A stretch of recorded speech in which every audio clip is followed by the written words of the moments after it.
Bienvenue sur pythoncvc.net. Aujourd'hui, on crée un installeur pour nos scripts Python en Revit Python Shell. Ça permet aux utilisateurs d'installer vos scripts et vos fonctions sans qu'ils aient besoin d'installer Revit Python Shell et sans qu'ils aient besoin de configurer quoi que ce soit. Donc c'est très pratique. La première chose à faire, c'est déjà d'avoir ces scripts. Donc ici j'ai regroupé plusieurs scripts dont j'ai parlé dans les articles précédents. Ensuite, il faut créer un fichier XML qui est le RPS add-in pour Revit Python Shell add-in. Il est décrit sur le site dans le livre de Darren Thomas. La composition est relativement simple. On a donc la déclaration du fait que c'est un XML, RPS add-in. Ensuite, on a le nom du ruban dans lequel les fonctions vont se trouver. Et pour chaque fonction, on a un bouton, push button, auquel on peut donner le nom du texte qui va apparaître. Et la source est relative, comme c'est indiqué ici, c'est relatif au chemin du XML lui-même. Donc moi j'ai tout mis dans le dossier source, ce qu'on voyait tout à l'heure. Donc du coup j'ai indiqué source, le nom du fichier .py.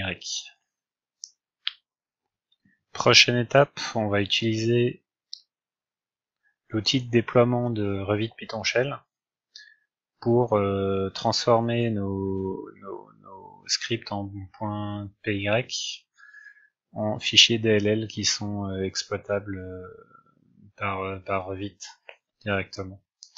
Donc il suffit d'aller sélectionner le fichier XML, on fait ouvrir, on a un petit message qui nous dit que l'opération est complétée et que les fichiers de sortie sont dans le dossier qui est indiqué là.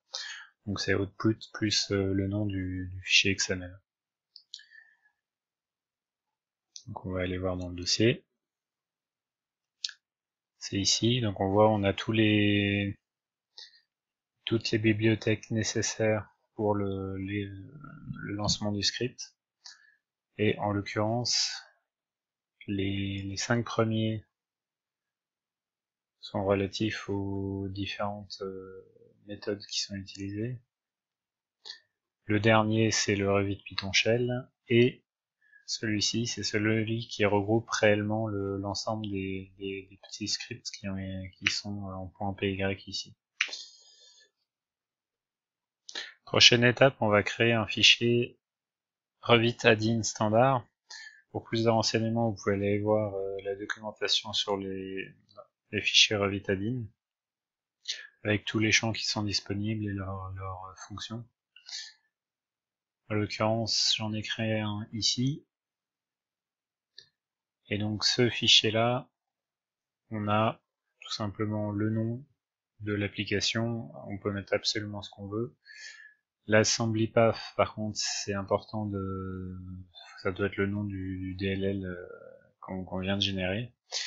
Là, j'ai mis un mot path, ce qui va être remplacé à l'installation par le chemin dans lequel le DLL va être installé.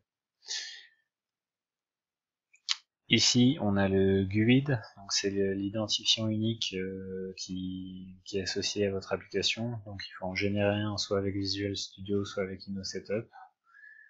Je vous montrerai tout à l'heure comment en créer un avec InnoSetup.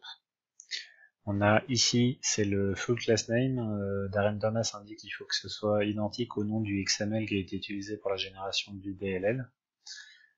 Register Vendor ID, c'est quand on veut avoir... c'est un identifiant qui est enregistré auprès d'Autodesk pour désigner toutes les applications qui sont du même vendeur ou distributeur bien sûr. La description du vendeur, donc là on peut mettre le site internet, ce qu'on veut. J'ai rajouté un champ qui dit que l'add-in n'a pas besoin d'être visible dans les familles. Elles n'auraient aucune utilité. Et là, on peut ajouter une description longue pour décrire les fonctionnalités qui sont incluses dans l'add-in. Bon, là, j'ai référé au site et on passe à la suite. Maintenant qu'on a l'add-in et le DLL nécessaire pour ajouter un nouvel add-in dans Revit, j'ai cherché sur internet, j'ai utilisé InnoSetup qui est libre et gratuit et qui permet de réaliser un installeur complet facilement. Donc si après que vous l'ayez installé, j'ai mis le lien bien sûr dans l'article, après que vous l'ayez installé, vous arrivez sur cette fenêtre en lançant le programme. Donc vous pouvez utiliser l'assistant qui va vous permettre de créer facilement votre installeur. Donc create a new script file using script wizard. Donc il suffit de répondre à quelques questions, donc le nom de l'application, la version, le site internet, éventuellement la compagnie, enfin bref, c'est bien sûr des champs à choix. Ici on va dire dans quel dossier le programme va s'installer, donc programme file c'est l'emplacement courant, et là on va donner le nom du programme. Et là, on indique si on veut ou pas que l'utilisateur ait la possibilité de l'installer dans un dossier personnalisé. En l'occurrence, j'ai créé un code pour que l'utilisateur puisse le faire, donc on va lui laisser le choix de le faire. Ici, il demande s'il y a un exécutable principal, donc c'est sur les logiciels particuliers qui sont pas des add-ins.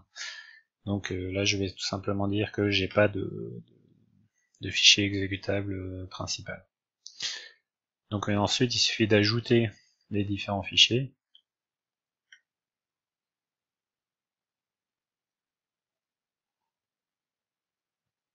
Là, c'est juste s'il crée un dossier dans le menu démarrer, c'est pas très important. J'aurais même bien voulu complètement désactiver cette option. Ici, on peut ajouter un fichier licence en format texte, des informations à afficher avant-après installation. Et côté pratique, on a une multitude de langues qui sont disponibles de base, donc on peut avoir un installeur anglais-français ou autre langue facilement, sans se compliquer la vie. Donc ici c'est là où l'installeur finalement va sortir. Le nom du setup, donc je vous conseille de changer ou au moins de rajouter quelque chose à setup, histoire que ce soit pas juste un setup parmi d'autres. On peut mettre une icône, un password si jamais vous voulez le protéger. Next. Voilà. Et là, il nous pose la question si on veut exécuter le script. Donc si on veut créer l'installeur tout de suite, on va dire non parce qu'on doit modifier un certain nombre de paramètres.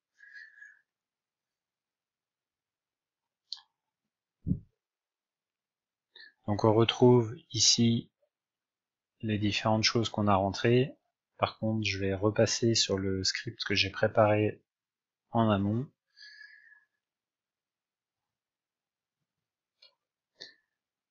Où j'ai mis le nom de l'application, outil pour Revit sans CVC, la version, etc. Alors on voit ici que l'emplacement d'installation par défaut c'est d'un programme file, ça c'est une variable qui est définie, si vous allez regarder dans la documentation, ça c'est la variable qui est utilisée pour programme file, et donc le dossier python cvc.net. Pareil, ça c'est pour le menu démarrer, etc. On retrouve tous les fichiers qu'on a insérés. Et en fait, pour chaque fichier, il va dire dans quel dossier, c'est le dossier de destination. Et en l'occurrence, tout ce qui est app, c'est le dossier qui est choisi par l'utilisateur. Tous les fichiers qui sont mis dans app vont être mis dans le dossier qui est choisi par l'utilisateur. On a juste un fichier qu'on ne veut pas mettre dans le dossier qui est choisi par l'utilisateur, c'est le add-in. Le add-in, il doit être dans Programme Data, Autodesk, Revit, add-in.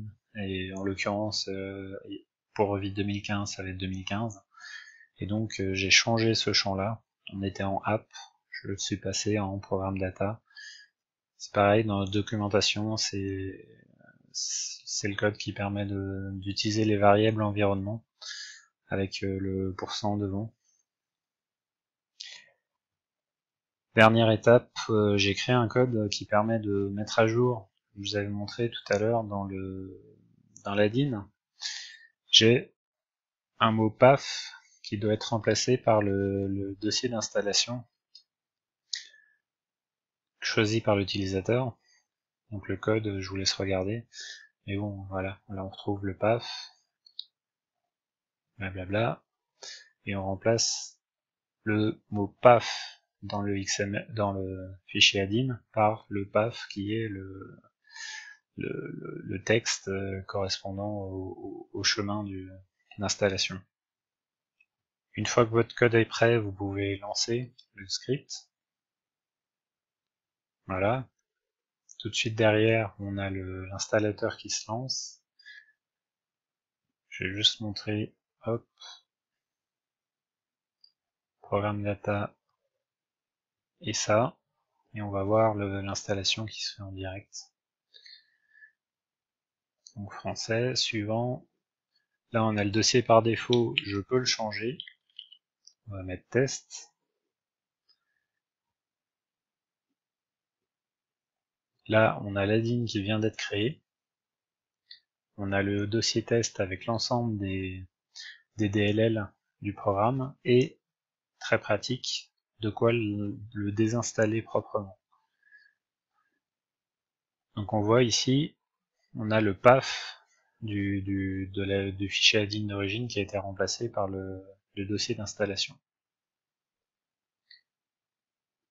Si on retourne dans Revit, ça va pas forcément se mettre à jour tout de suite, il suffit de relancer Revit.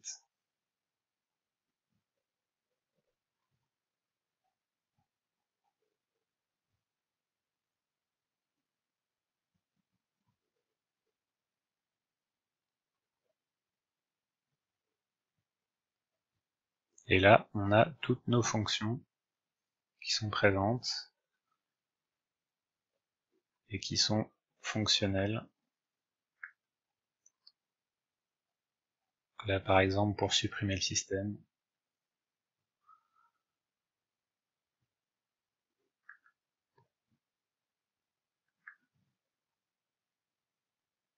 La rotation, etc., etc.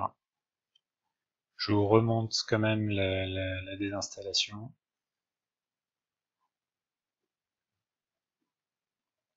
Alors là, le fichier DLL n'a pas été désinstallé parce qu'il est en cours d'utilisation, c'est dommage.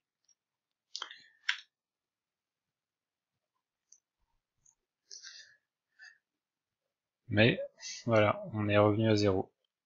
Votre installeur est complet et vous pouvez maintenant le donner à qui vous voulez, et ça devrait marcher dans la plupart des cas à partir du moment où c'est sur Windows 7. Après, sinon, il faut faire quelques adaptations pour d'autres systèmes d'exploitation et pour les futures versions Revit 2016, etc.